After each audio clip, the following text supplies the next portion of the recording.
On this day, 1187 of the Trump administration, just 197 days to go now until our presidential election. In fact, the president talked about the election today. He said the following, quote, "I think we're going to win in a landslide because, quote, a lot of people love Trump. A lot of people love me." He said that at a coronavirus briefing with over 40,000 Americans dead. Trump has declared the ventilator supply issue solved. He said of the United States, "We are the king of ventilators all over the world." And he said once he solved the ventilator issue, the focus then shifted to, quote, "We'll get him on testing."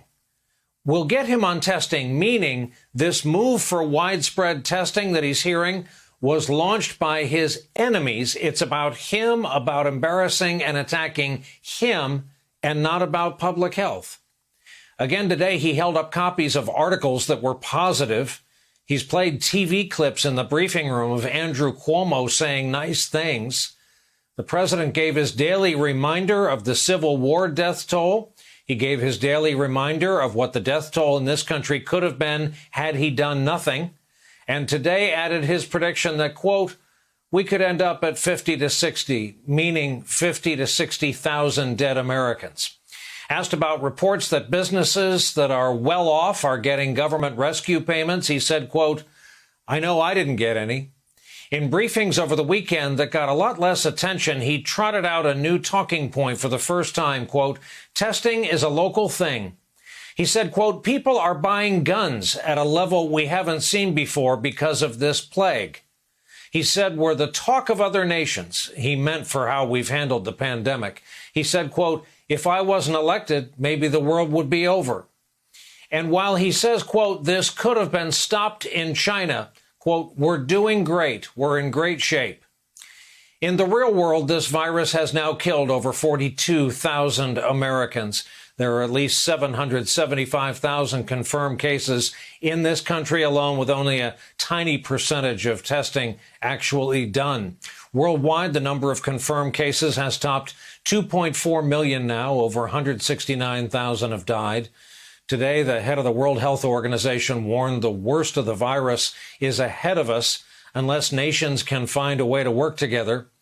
For his part, Trump just tonight, a few minutes ago, put out a tweet that is both real news and a shiny object late on a Monday night for the Trump base. Quote, "In light of the attack from the invisible enemy, as well as the need to protect the jobs of our great American citizens, I will be signing an executive order to temporarily suspend immigration into the United States."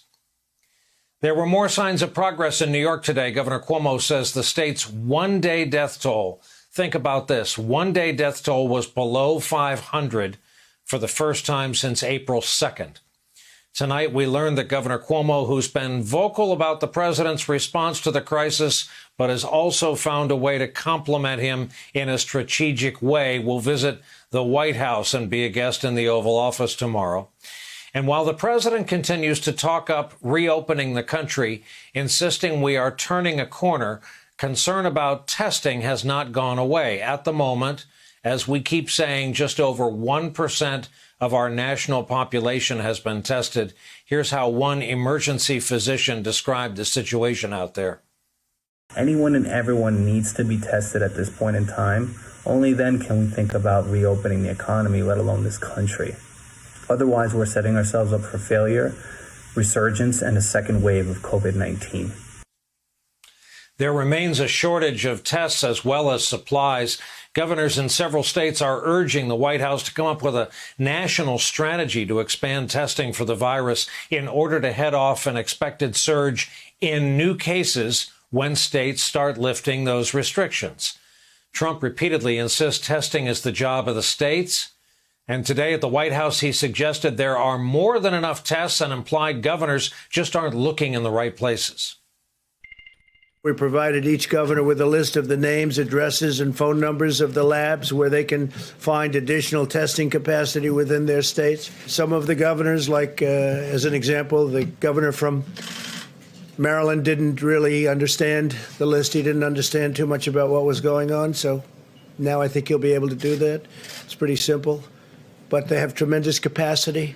States need to assess their complete inventory of available capacity. Some states have far more capacity than they actually understand, and it is a complex subject, but some of the governors didn't understand it. The governor, as an example, Pritzker from Illinois, did not understand his capacity. The federal government has already made immense testing capabilities available.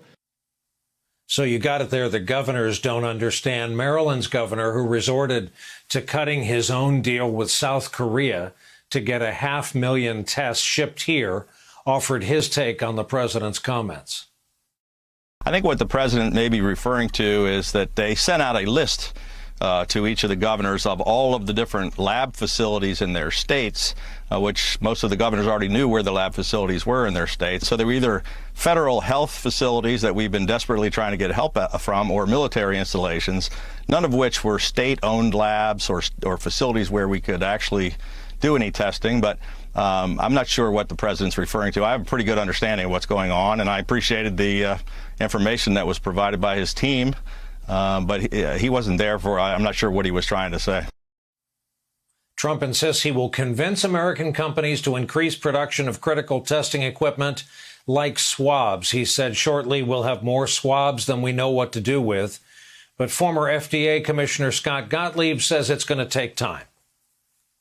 The testing isn't going to be in place, and also the contact tracing, the ability to do the work of tracking down everyone who's sick or who might have been in contact with people who are sick. A good rule of thumb would be about 1% of the population on a weekly basis. We're not going to be there. We're not going to be there in May. We're not going to be there in June. Hopefully we'll be there by September. And this whole time, the back and forth over testing capability continues. The president seems to be taking any criticism on that front personally. Remember, it was all ventilators. And the reason it was all ventilators, they said there's no way he'll ever be able to catch this one. And not only did we catch it, we are now the king of ventilators all over the world. And that wasn't playing well. So then they said, testing. Oh, we'll get them on testing. Well, testing is much easier than ventilators. It used to be ventilators. Now it's testing. Meanwhile, the governors of Georgia, South Carolina, Tennessee, taking steps to reopen their states, even as people there continue to die from this. There have been scattered protests in some parts of the country with people demanding governors lift stay-at-home orders. A couple of folks brought their AR-15s just in case. In Colorado, some healthcare workers on Sunday stood up to protesters calling for an end to Colorado's restrictions. For days, the president's been encouraging a reopening of the country's economy. One big example of economic distress, despite efforts by the White House to shore up the market, the disappearing demand for oil. Today, U.S. oil prices entered negative territory for the first time ever, with the price per barrel trading well below zero, which technically, if taken to its logical extent, means an empty oil barrel costs more than a barrel filled with crude oil.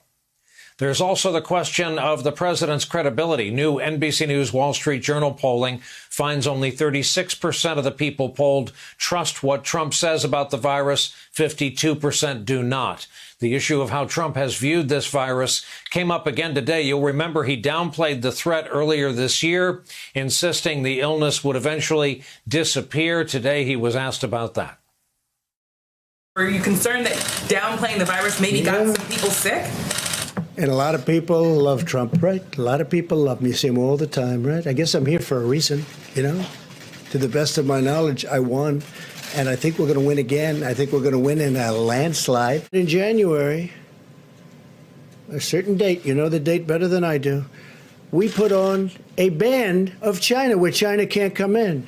And before March, we put on a ban on Europe, where Europe can't come in. So how could you say I wasn't taking it seriously?